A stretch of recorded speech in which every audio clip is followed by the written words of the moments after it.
이 자리에 나와 예배한 우리 모든 성도님 한 분 한 분이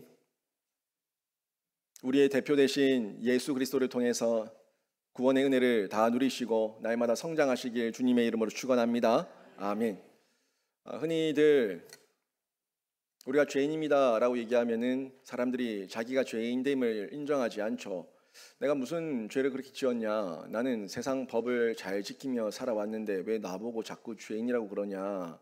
라고 얘기하는 경우를 여러분이 많이 보셨을 겁니다. 또 여러분에게 죄인이라고 자꾸 이야기하면은 여러분도 때로는 내가 그렇게 큰 죄인이냐라는 마음이 들 때가 있는데 이게 우리 감정이죠. 우리 감정이지만 사실을 따지고 성경 내용대로 보면은 저와 여러분은 죄인 중에 괴수입니다. 바울도 본인 스스로 얘기할 때 믿는 자 중에 가장 작은 자라고 얘기했고 또 본인 스스로를 얘기할 때 죄인 중에 괴수라고 얘기했는데 하물며 우리겠습니까? 우리가 내세울 만한 의는 아무것도 없습니다. 그런데 이 죄에 대해서 제가 계속 지난주에 이어 또 말씀드리지만 소교리 문항에서 이 죄가 뭔지에 대한 정의도 얘기하지만 이 죄의 그 원인 어디서부터 어떤 죄가 시작되었는가에 대해서도 얘기를 해주고 있는데 오늘 그 문항을 좀 볼 거예요. 이걸 잘 이해하셔야 됩니다. 그래야지만 죄인이라는 것을 받아들여서 내가 죄인임을 아니까 예수가 필요합니다라는 이 고백을 하게 되는데 내가 죄인인 걸 인정하지 않으면 절대 예수가 필요 없습니다. 여러분 왜 세상 사람들이 예수를 안 믿고 예수가 필요 없다고 얘기합니까? 본인들이 죄인인 줄 모르니까 그러는 거예요. 내가 철저하게 죄인이라는 걸 인정해야지만 예수가 필요합니다라는 그 자리에 나가게 되고 예수께서 나의 구원을 위해서 어떤 일을 행하셨는가를 저희가 이해를 하고 가슴으로 느끼고 그 가운데 반응하는 의지적 결단이 일어나는 거예요.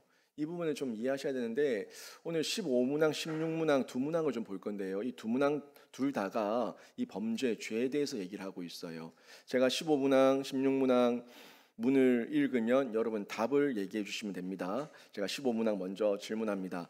인류의 첫 부모가 창조된 상태에서 타락하게 된 죄는 무엇입니까?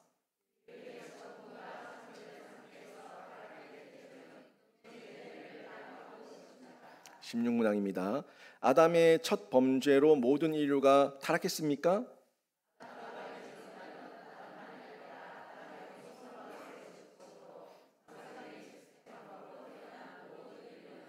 네, 첫 범죄 때에 아담 안에서 범죄하고 아담과 함께 타락했습니다.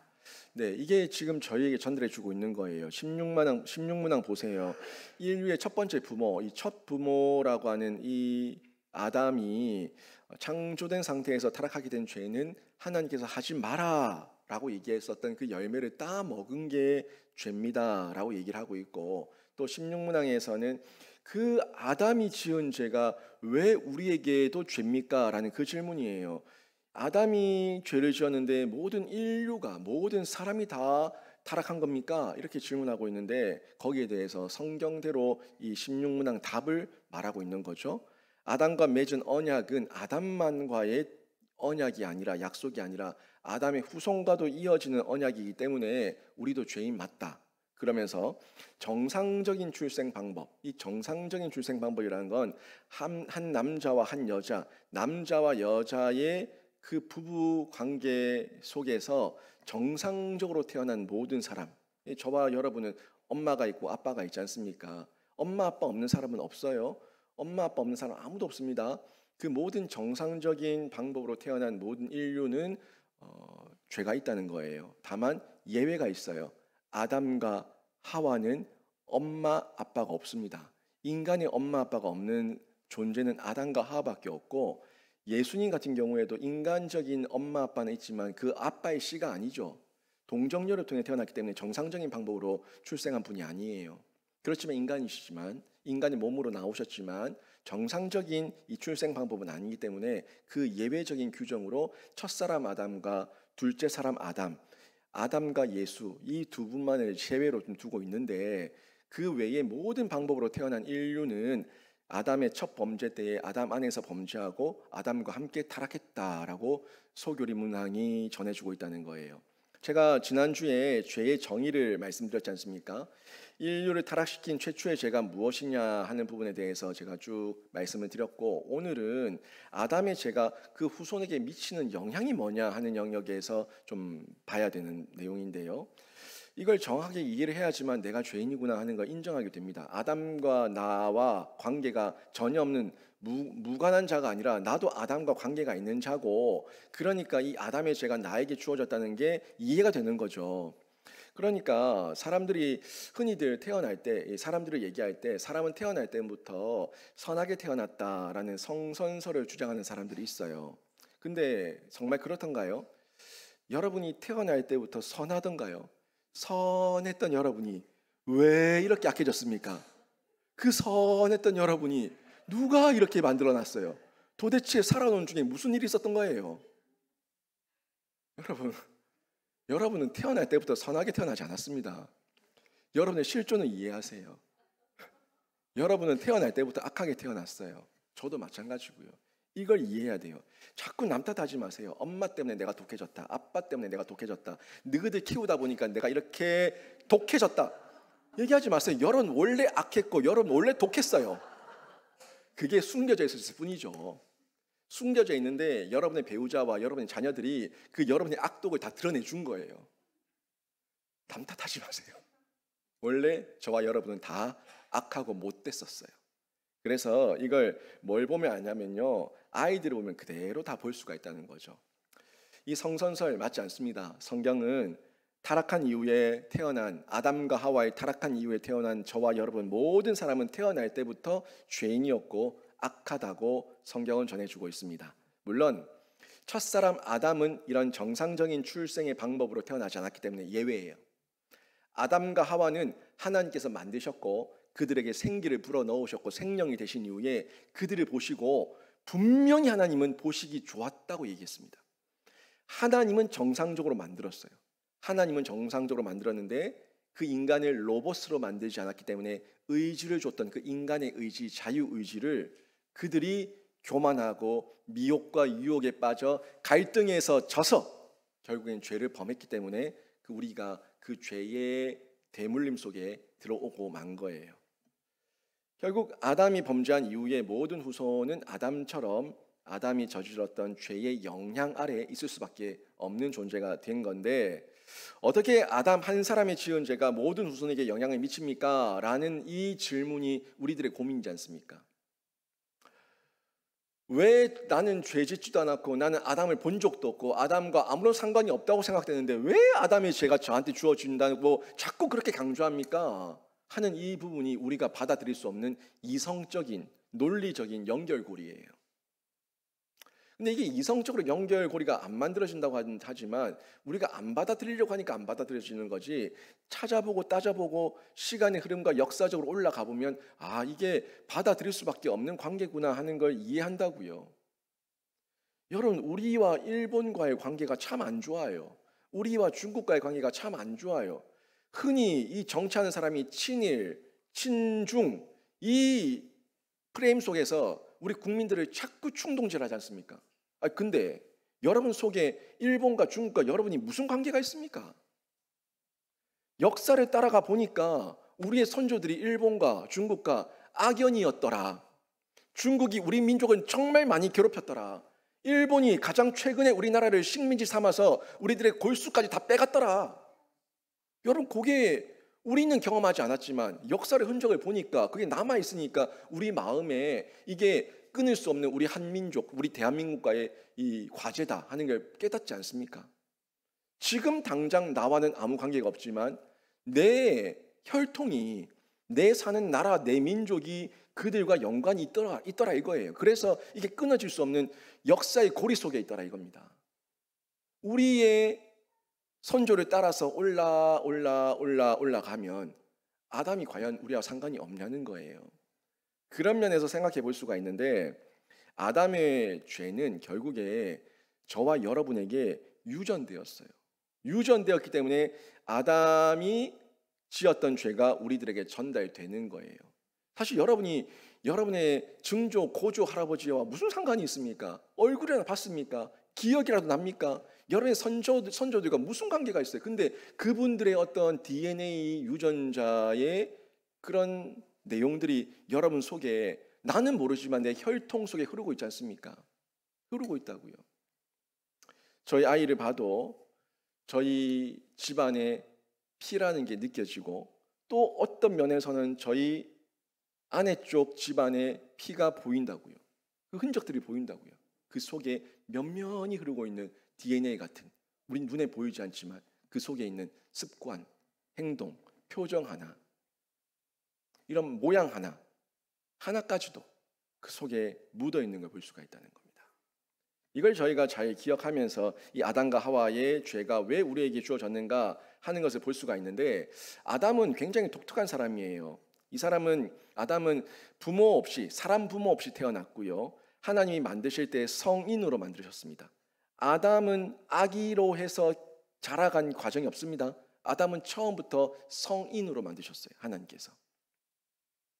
그리고 하와는 아담에게서 나왔고요. 결국 모든 인간은 예외 없이 아담과 하와의 계보에 이르게 되어 있습니다.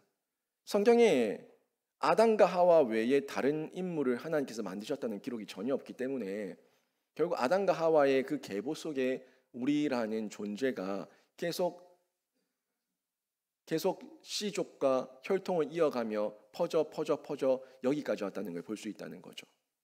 그래서 아담은 모든 인류의 아버지예요. 모든 인류, 모든 사람의 아버지가 아담이에요. 이 아브가 아버지라는 뜻이거든요. 이 아담도 이 아브라는 그 아브의 단어 속에 있는 어떤 파생된 한 내용인데, 한 이름인데, 이 아브가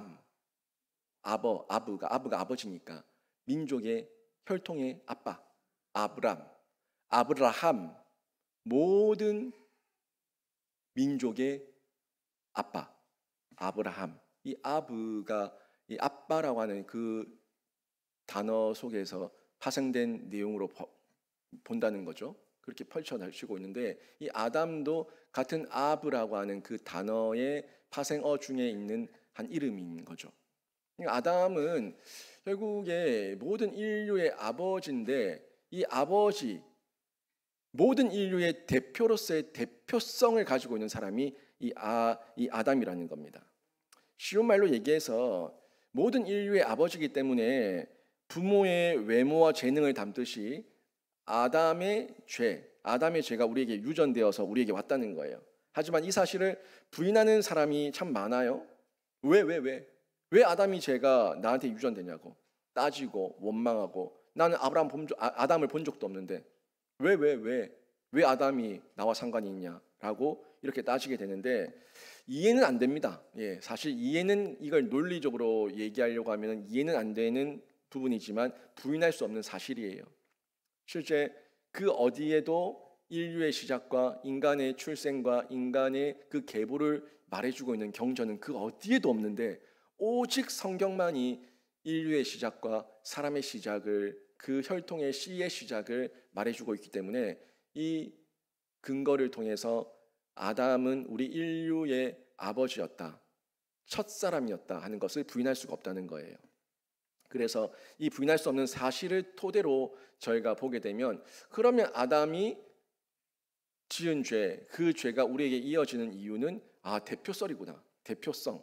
이 대표성의 원리 때문에 아담의 죄가 우리에게 이어지고 있는 거구나 하는 것을 깨닫게 되는데, 아담은 결국에 인류의 대표였어요. 인류의 대표였기 때문에 아담이 맺은 언약은, 하나님과 맺은 언약은 인류의 대표로 맺은 언약이라는 거예요. 그래서 이 대표에 속한 자들, 대표 아래로 다 포함되는 모든 자들이 그 대표성의 원리에 의해서 대표가 맺은 언약의 내용 속에 국한될 수밖에 없다는 거죠. 이런 내용을 저희가 이해하게 되는데, 이거는 일상 가운데 아주 쉽게 볼 수 있는 내용입니다. 흔히 얘기할 때 우리 교회를 보면 장로님들을 교인의 대표라고 얘기해요. 교인들이 선출해서 교인의 대표를 세웠다. 그래서 교인의 이 어떤 의사를 당회를 통해서 표현하고 또 담임 목사와 소통하고 계속 이렇게 이야기를 나눈다는 거죠. 근데 목사를 얘기할 때는 교회의 대표라고 얘기를 해요.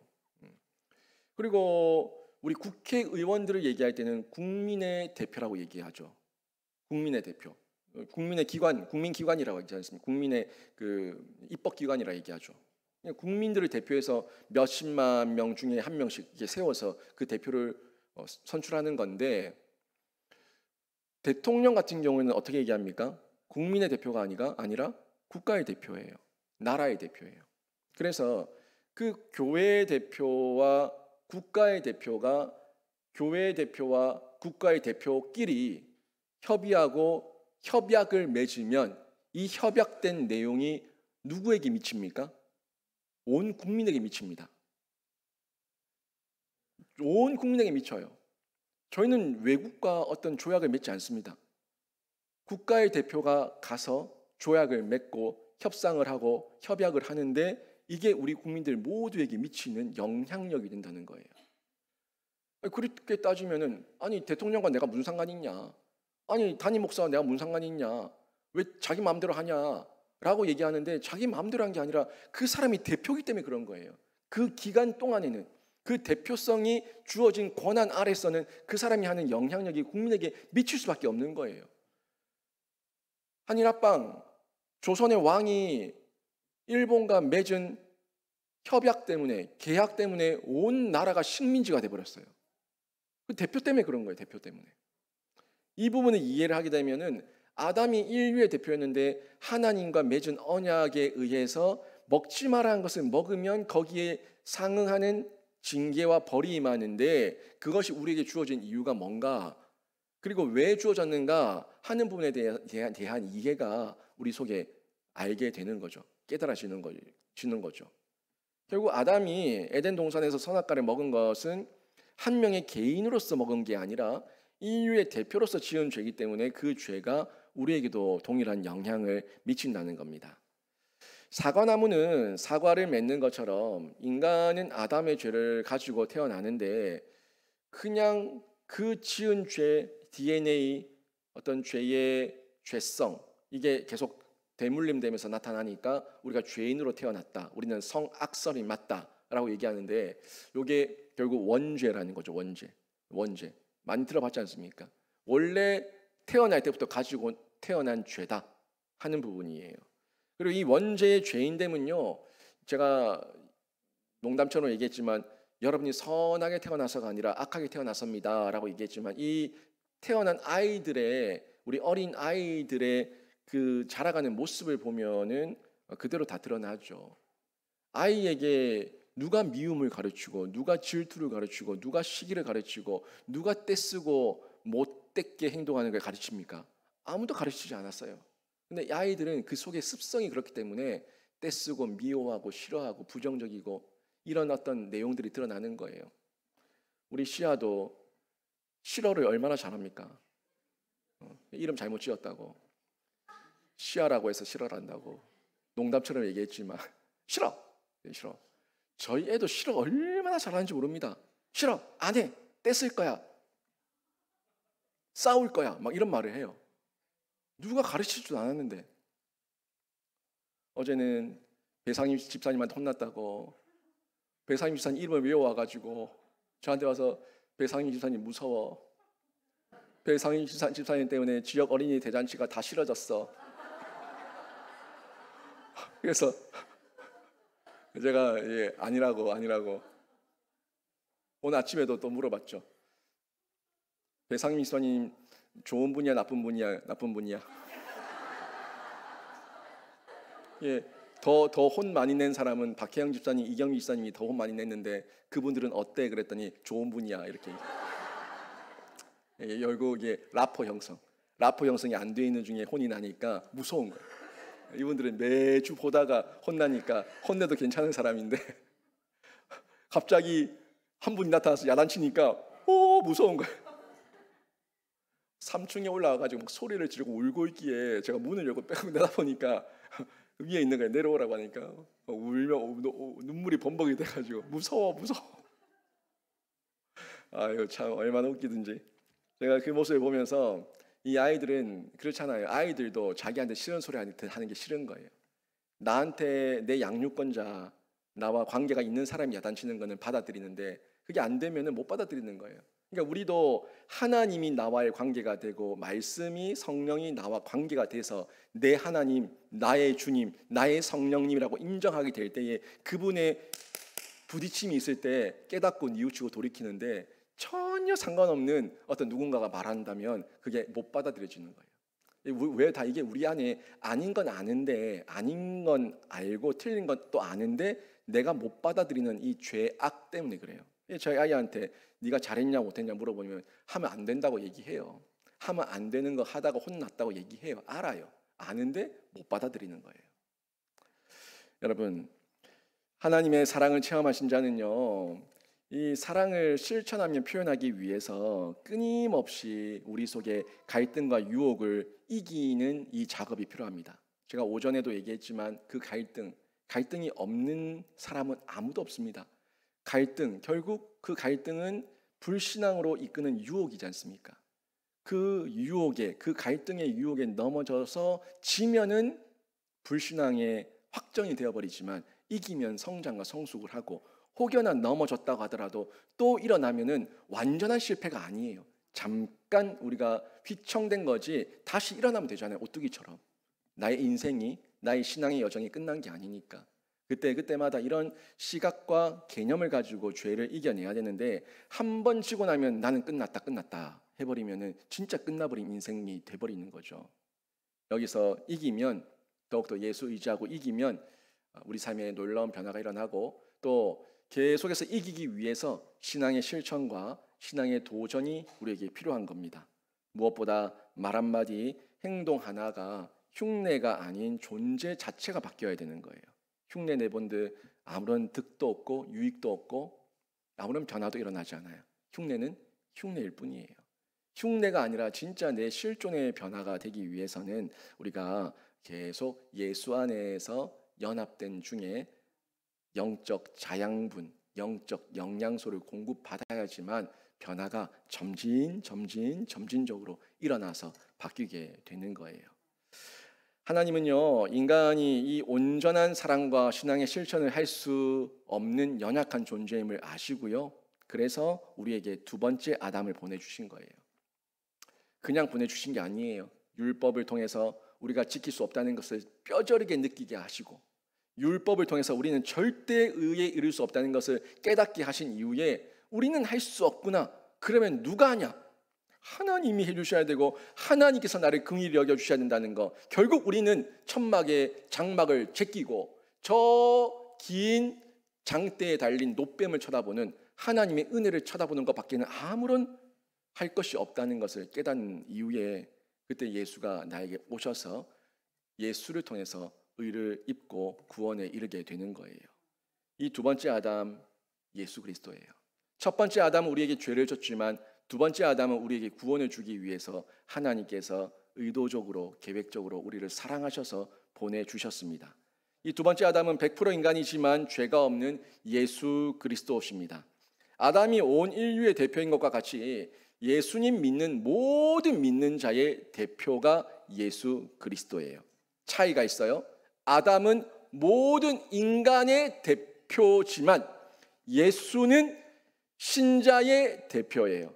하나님의 믿는 자들, 예수 그리스도의 죽으심과 부활하심을 믿는 자의 대표예요. 그래서 그 예수의 대표성의 원리 속으로 우리가 들어가기 위해서는 이 믿음 외에는 다른 방도가 없는 줄로 믿습니다. 그래서 예수가 우리를 위해서 십자가에 죽고 다시 사셨지만 저 불신자들과 상관없는 이유는 그들에게는 대표가 되지 않아요. 왜? 믿지 않으니까. 우리에게만 대표가 되는 거예요. 왜? 우리는 믿으니까. 믿는 자의 대표로 오신 그 예수를 우리가 받아들였기 때문에 예수 안에서 새로운 대표성의 원리가 우리에게 주어지는 줄로 믿습니다. 이 믿음 가지고 저희는 신앙생활을 하는 거죠. 그래서 하나님 앞에서 모든 율법을 예수께서 친히 완벽하게 온전하게 지키시고 순종하셨고요. 그 완벽한 순종과 의, 십자가에 죽기까지 순종하셨던 그 의가 우리에게 전가된 겁니다. 첫사람 아담이 이 아담은 우리에게 죄를 전가했습니다. 그렇지만 두 번째 사람 예수는 우리에게 의를 전가해 주셨습니다. 첫사람 아담은 우리에게 죽음의 결과를 주었지만 두 번째 사람 아담 예수는 우리에게 구원의 결과에 이르게 했습니다. 그렇다면 여러분 누구 대표에게 머물러 있기를 원하십니까?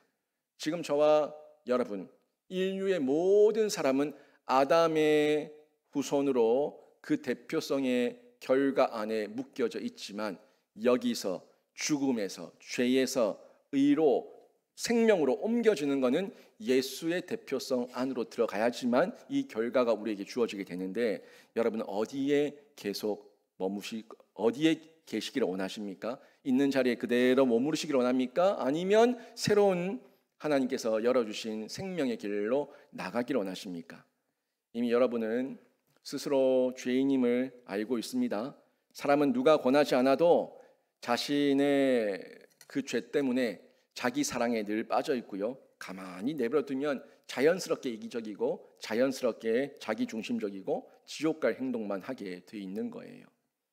그래서 교회는 지옥 갈 방법을 가르치지 않습니다. 가만히 내버려두면 지옥 가게 되는 존재가 우리이기 때문에 그렇습니다. 우리는 어떻게든 그 지옥 가는 열차에서 내려서 구원 티켓, 천국 티켓, 예수 이름으로 다시금 새 생명의 출발을 할 수 있도록 터닝 포인트, 방향을 바꿔주는 역할을 여러분에게 가르치고 여러분에게 제시하는 거예요. 그 제시와 안내를 받아서 여러분이 결정합니다. 여러분이 마음으로 믿어서 의에 이르고 여러분이 그 예수와 연합된 가운데 그 구원 열차에 올라탈 수가 있는 거예요. 누가 태워주는 거 아닙니다. 저는 여러분에게 전달합니다. 저는 여러분에게 외칩니다. 저는 여러분에게 선언합니다. 저는 여러분에게 안내하고 소개합니다.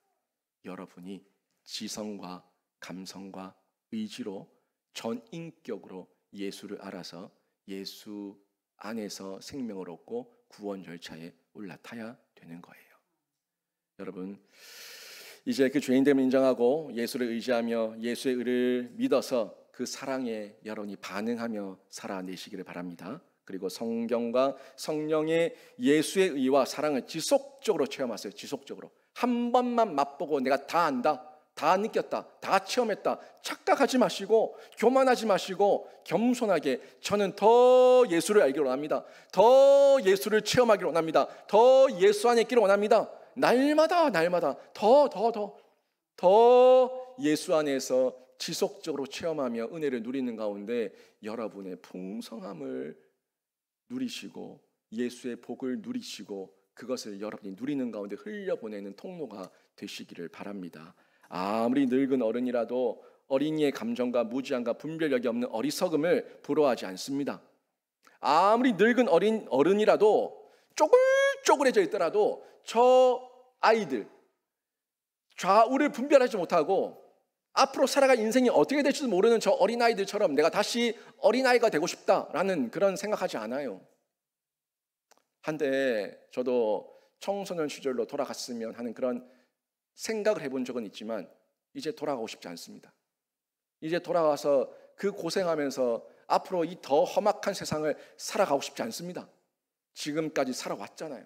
살아온 이 길이 하나님께서 우리에게 베푸신 최고 최선의 길이었고 이제 내가 깨달아서 내 남은 여생 충성되게 성실하게 최선에 대해 살지만 후회하지 않고 주님 위해 살겠습니다 하는 그 모습으로 제가 살아가고 있는데 여러분은 그런 마음 아닙니까? 어리석고 분별력 없고 무지하고 앞으로 어떻게 될지도 모르는 그 불확실성에 있는 아이들 그냥 어리다고 마냥 어리다고 그 어린아이가 되고 싶습니까? 어리석은 거예요. 정말 어리석은 거예요. 우리는 이미 성장과 성숙을 통해서 뭐가 옳은지 뭐가 그른지 이미 아는 자이기 때문에 그렇게 과거에 회개하고 싶은 망상에 빠져 있지 않습니다. 아직 죄 가운데서 어리석은 죄인들을 보면서 여러분 그들이 부럽습니까? 깨닫지도 못하고 알지도 못하고 무지한 가운데 영적으로 어린아이로 있는 그 어린아이를 보면서 부럽습니까? 절대 부러워하지 마세요. 여러분은 위를 바라보고 더 믿음의 선진들을 바라보고 더 성숙한 사람들을 바라보면서 그 안에서 자라감을 기대하시고 자라감을 사모하시고 자라감 속에 여러분이 뛰어드셔서 더욱더 성숙하고 성장하는 은혜를 누리시기를 바랍니다. 사람의 대표, 이제 아담이 아니라 우리는 예수임을 분명하게 믿으시고 여러분 안에서 날마다 예수의 사랑과 의를 날마다 나누시고 영의 양식과 생수를 먹고 마시고 나누시는 그런 은혜가 여러분 삶에 구체적으로 나타나기를 주님의 이름으로 축원합니다. 아멘.